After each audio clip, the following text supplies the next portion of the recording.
Now's our chance. You coming? Take the line, Lamsies. There'll be no objectors in these ranks. Welcome back to The Trends and to a new fun video about one of those Pixar franchises that left a mark on us as we grew up. Does the name Lightning McQueen rev you up? Then you know we are talking about Cars. After watching McQueen's successful career on the track and last knowing from the trilogy back in 2017, this year, Disney let us take another ride with our favorite race car. And this time, we're going on the road. Will we see what happened after Lightning started mentoring Cruz? Will we get to know more about his personal life? Let us discover and review all the secrets you missed in Cars on the Road. So what do you say?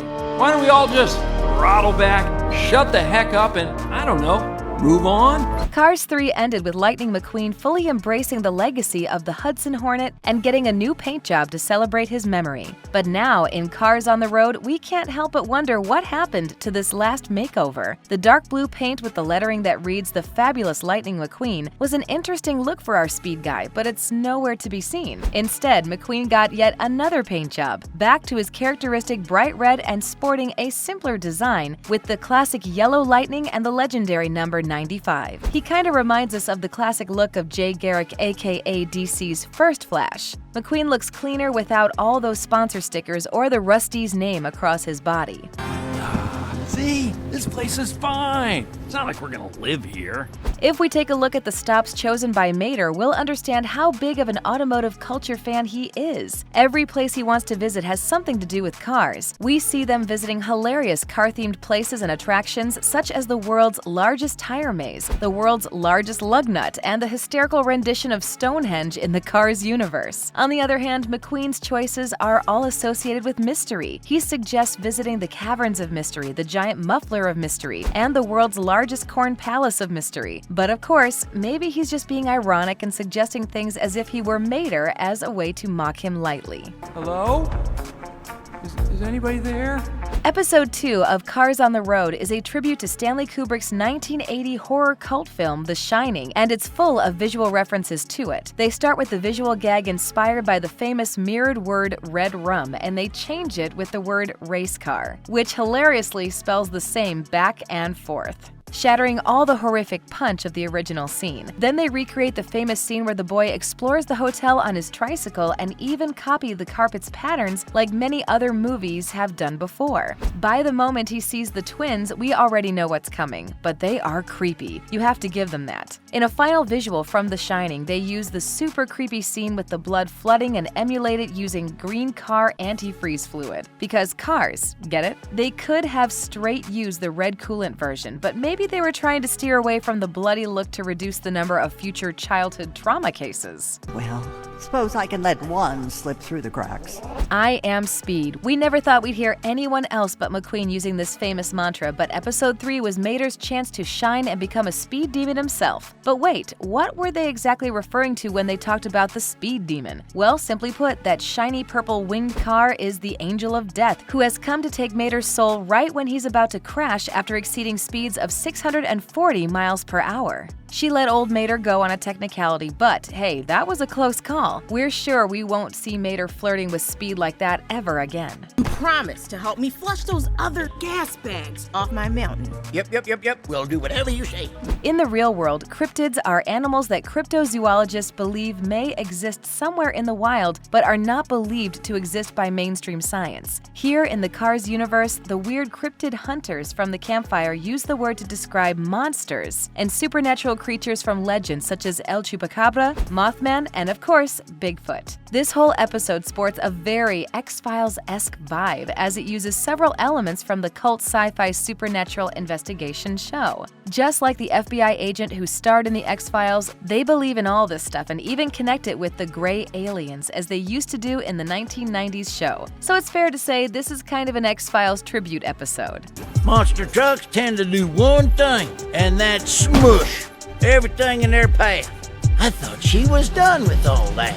Did you ever wonder why was Lightning McQueen so worked up in that Circus Velocitas episode? It's easy to see that he exhibits symptoms of colorophobia, or fear of clowns, put in layman's terms. And he is not alone in this. In a poll conducted by Vox in 2016, 42% of Americans said they were, in some capacity, afraid of clowns. What about you? Anyway, Mater is very aware of what's happening and offers McQueen as a volunteer, but he refuses. Here is when Mater tries to use the psychology card, saying, "No, this is good. It'll be like one of them exposure therapy things." You gotta give it to Mater. He's way smarter than we think. Shall we drag you to the Badlands, where your parched husks will be dismantled by scavenger? In the episode Trucks, we get another deep look into Mater's psyche. And by the way, have you realized the growing role of Mater in this franchise? He's almost as important as McQueen, since they practically dedicated the whole Cars 2 to him. Anywho, we see the two friends in a truck stop, and as Mater is accepted within the Trucks Guild, McQueen goes for a soft drink. Here, he is amused by the soft drinks. He says, "Oh, personalized gas caps. Aw, they never have my name," which is a clever way of incorporating Coca-Cola's idea of putting people's names on their cans into this universe. Also, at the end of episode 8, we see McQueen sharing a refreshing can of engine coolant with the deranged Cars from the Desert, which tells us about the type of drinks available for cars. Circus was amazing, but what are the chances I get discovered on stage and cast in a real movie? The episode about making a B-movie is full of meta jokes and references. They start with the studio's name, Breaklight Pictures, which is an obvious play on Searchlight Pictures, the American studio previously owned by Fox that is a part of the Walt Disney Company today. Then we get that hilarious moment where McQueen asks in disbelief, "You serious? Me? In a movie?" Then the meta stuff almost gets a bit too serious when McQueen talks about the director's techniques and says she insists on using only practical effects, you know, real rubber monsters. There's none of that fakey CGI stuff. But Mater is really confused, so he asks, "What's CGI?" And McQueen brushes it away with, "Well, Mater, that's technical. It comes out of a computer, somehow." That was a deep moment for McQueen. Let the victor join our ranks to battle the army of opposition. So far, we had an X-Files tribute episode and a The Shining tribute episode. So by episode 8, we get a third one, and this time we're getting a crossover with the post-apocalyptic world of George Miller's Mad Max from 1979. We get to see all the famous elements from the cult movie. The aesthetics, the setting, and the cinematography are spot on, and all the cars living in the desert are as crazy as the movie ones. McQueen's look resembles Max's car look, and they even get to enter the Thunder Cone, or Cars' version of the iconic Thunderdome Arena. Who, me? Are you funny? You mean funny ha-ha or funny weird?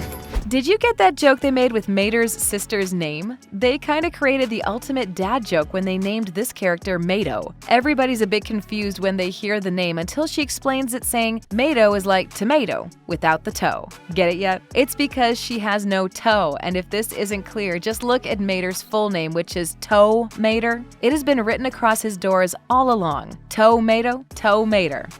Okay, Lightning. No, I'm sorry, that just sounds weird. Cruz Ramirez appears in the final episode with the excuse of being siblings with the car that's marrying Mater's sister. Kind of a cheap excuse, but it works to bring back the character and confirm an important detail. McQueen hasn't retired yet. He and Cruz are both still racing, so maybe this whole adventure on the road takes place between racing seasons. This is confirmed when Cruz tells McQueen, "See you on the track, racer," but we'll have to wait until the next installment in the franchise if we want to keep following their adventures as race cars. What was that all about? Well, you know, it's a truck thing. Well, if you were expecting to learn more about McQueen's or Cruz's current situation as race cars, you might have been a bit disappointed. But we sure got to see a lot of exciting adventures and the cementing of the very special friendship between McQueen and Mater, and it was a beautiful road trip. Anyway, that's all for today's video. Check the rest of our channel for more content about your favorite animated movies. And of course, don't forget to like this video, subscribe to our channel, and turn your notifications on by hitting that little bell if you want to keep receiving awesome stuff like this. Bye-bye! It's a conspiracy, man! The oil company's got a grip on the government. They're feeding us a bunch of lies, man.